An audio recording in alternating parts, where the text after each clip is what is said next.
اعترافي آبن وفر حنا مركي لا شيء لكن هذا الله بدل إسكالافسن ما كتب أي منايا وحين من المدوي كتشله قالها يريدين إنه كسارة وحيقوا سنين القرار قال الله بصوا صار دونه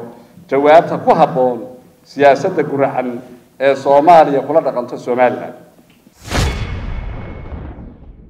اللي بأننا قالها وكيل هذا ما تعال كان كشري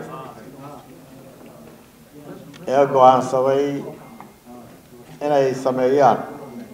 مدوا أغلبية ده قالها وكيل هذا جمهورية الصوماليلاند أنت أي شيئين أنت الله يجابه وبقادينه قالها وكيل هذا سيدا شيئين waxay ku midoobeen inay gutaan waajibaadkooda dastuuriga waajibaadkooda dastuuriga waxa ugu horeeya inay dadka matalaan Soomaaliland hadday 5 milyan tahay 280 ka mudana matala marka ugu horeysa dadkoo dhan bay ka wakiil waajibaadkooda labaad waxa weeye وشرعي دجين وجودكم صدحاتنا waxa weeye inay dabagalaan xukuumadda oo ay toosiyaan baarlamaanada dunida waxa loo sameeyay waxa la yiraahdaa check and balance inay dawladda dabagalaan oo ay toosiyaan marka aad iyo aad baan ugu bogaadinayaa inay maanta marxaladahan dalku jiro marka qiimeeyeen sida sheegeen inay go'aansadeen inay waajibkoodii gutaan Somaliland doorashada waa laga heshiis siyaasi ah dhacay doorashada saaran baa lagu heshiiyay marar badan oo ka horeeyay waa la soo qaaday laakiin marka waa la waqtigeedana muran kama jiro marka doorashada Somaliland ee madaxweynuhu aqbalay daneeyaashuna aqbaleen cid laga barayaa ma jiro cid looga fasax qaadanayaa ma jiro waa inay waqtigeedii dhacdaa Somaliland waxaynu laba waxbaynu dunida kaga soconay oo calaamad inoo ahaa mid wuxuu ahaa nabadda midna wuxuu ahaa dimuqraadiyadda labadii halkii maanta joogaa waa ka warhaysa Somaliland waxaan ku taageerayaa soo jeedintii ay soo jeediyeen xildhibaanadu waxa ka mid ahayd in nabadda aynu ka wada shaqeyno gobolka Soolna nabad iyo wada hadal iyo siyaasad lagu doono taana aad baan taageeraya xukuumaduhu heshiis way geli karaan laakiin waxa waajib ah inay golayaasha keenaan gaar ahaan inta badan dastuurka tilmaamaya halka la keenayo waxaanay u badan yihiin golaha wakiilada marka taa maadaama ay qaateen goluhu iyagoo dadka ka wakiila oo annaga naga wakiila oo shacbiga ka wakiila taa iyaga laga rabaa inay waajibkooda ka gutaan haddii la yiraahdo oo soo dhaweeyna dalka Somaliland wax ka soo danay ugu jirto waxaynu ugu doonaynay 13 sanadood اعترافي آبن وفر حنا مركي لا شيء لكن هذا الله بدل إسكالافسن ما كتب أي منايا وحين من المدوي كتشله قالها يريدين إنه كسارة وحقيقتي كلمة كفتناه وهالينين جيل دغنشري فجيلي بكرمه dabeedna wuxuu tagay tuulo ama magaalo ku taala kelilka shanaad dabeedna masaajid buu galuushii ku tuko markii salaadii la dhameeyay ma wadaadka ka waxay yiraahdeen yaa janno loogu duceeyaayo awr ku yabohay dabeedna wuxuu yidhi aniga haddana waxay yidhaahdeen markii loo duceeyey yaa sac ku yaboohay dabeedna wuxuu yidhi aniga aad baa lagu duceeyey markii saddexaadna waxay toban ayaa ku yaboohayoo wuxuu yidhi aniga marka da magaaladii dhan ba u ducaysay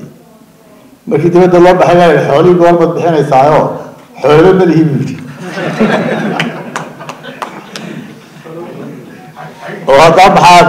kugu dhacay magaalada ugu goysaa la yidhi cayr Djibouti baa hayay shacbiga Soomaaliya waxay leeyahay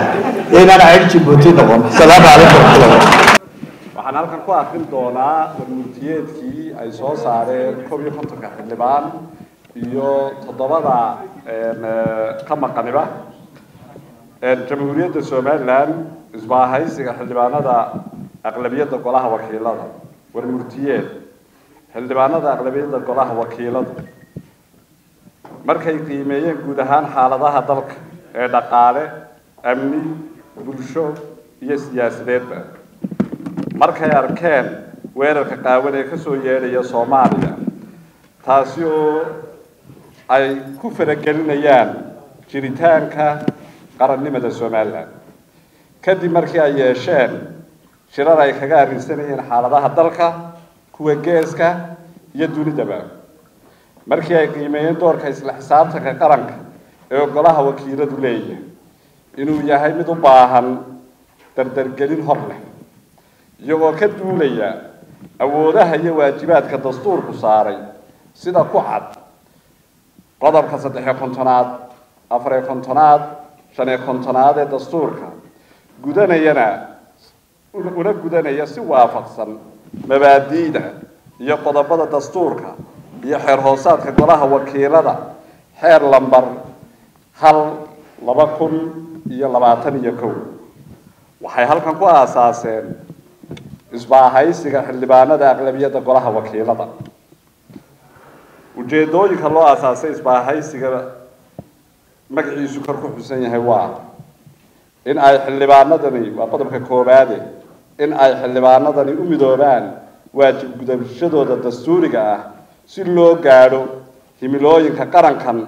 ee kala ah aqoonsi horumar iyo nabad inay xoojiyaan waa qodobka labaad inay xoojiyaan la xisaabtanka waaxda fulinta oo ku dheeraran xadka iyo baaxadda dastuurka iyo xeerarka dhaqangalka ah iyagoo si gaar ah xooga u saaraya dhinacyada arrimaha nabadgelyada iyo difaaca doorashooyinka heshiisyada iyo safgaradada caalamiga ah iyo maamulka maaliyadda iyo ilaalinta hantida qaranka inay qodobka saddexaad inay xaqiijiyaan hirgelinta heshiiskii soo afmeeray murankii doorashooyinka isla markaana hubiyaan in doorashooyinkii madaxtooyada iyo ururada siyaasadda ee ku mudaysnaa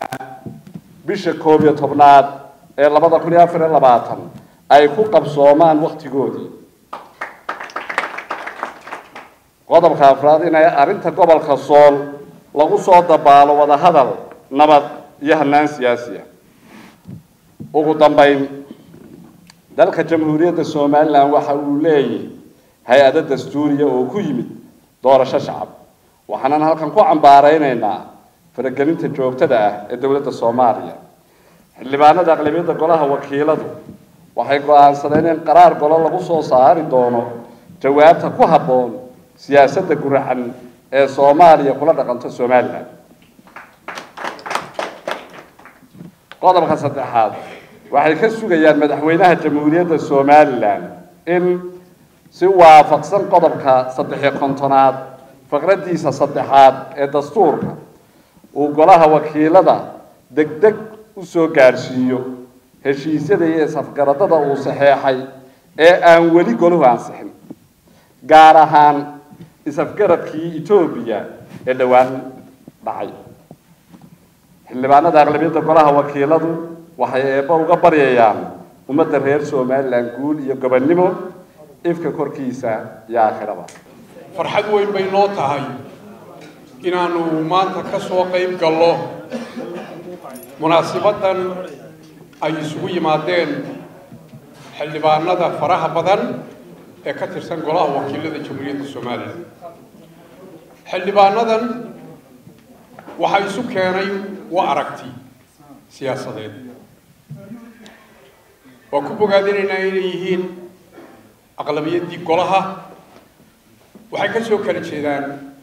xisbiyo iyo ururo kala duwan. waxaa se ururiyay aragti fayow oo aynu u baahannahay. warmurtiyoodkoodiina halkan ayaanu ka dhigaysanay. waxay ku midaysan yihiin qodobo qiimo badan oo ay u horeyso dalkan inay ka dhacdo doorashadii xilligii la mudayay, oo ay ka mid tahay in dalka maanta waxaynu gacanta ku hayno aynu difaaciisa adkayno, in aynu ka baxsano dagaalo sokeeye oo dambe, wadahadal arrinta soo laga galo, nabadgelyada iyo deganaanshaha iyo xasiloonida dalkana la xoojiyo, iyo dowladnimada oo dowladnimadu aanay naga daciifin. waxaa ka mid ah hadalkoodii in la xoojiyo isla xisaabtanka iyo daahfurnaanta. waxaa ka mid ah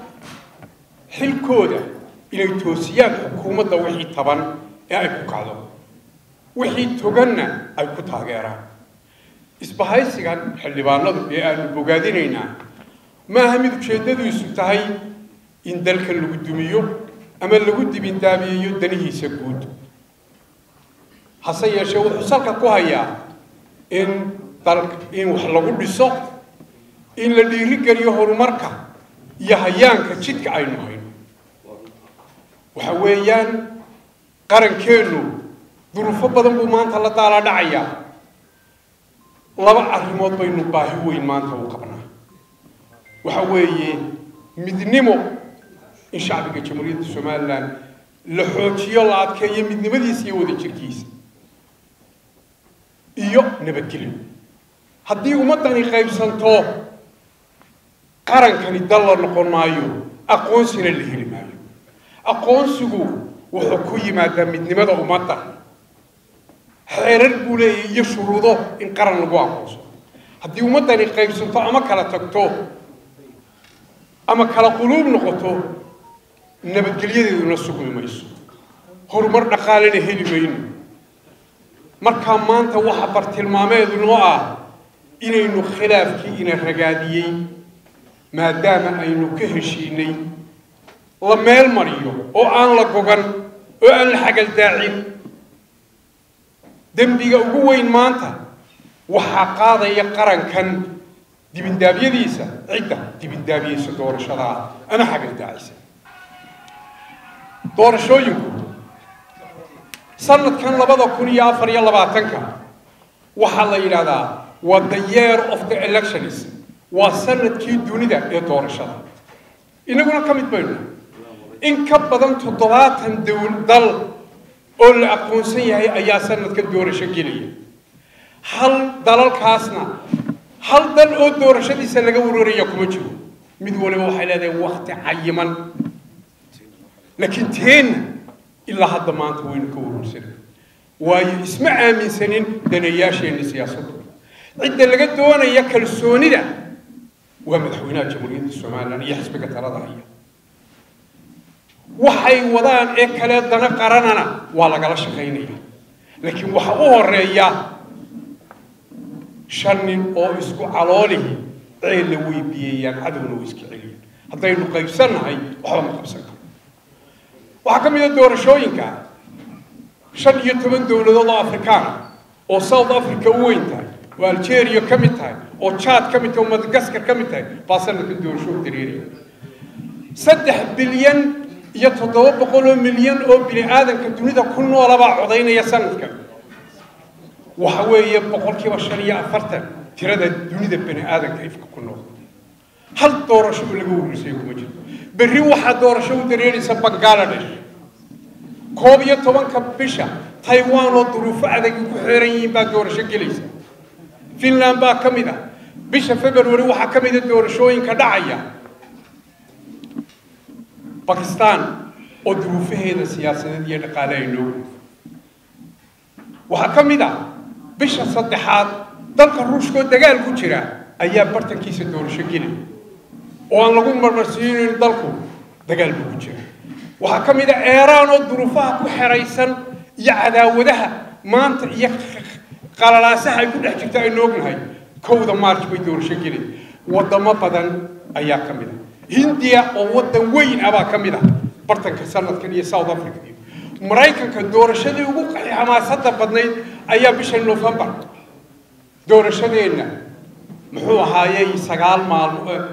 maalmood ka hor doorashada Mareykanka ka dhici doonta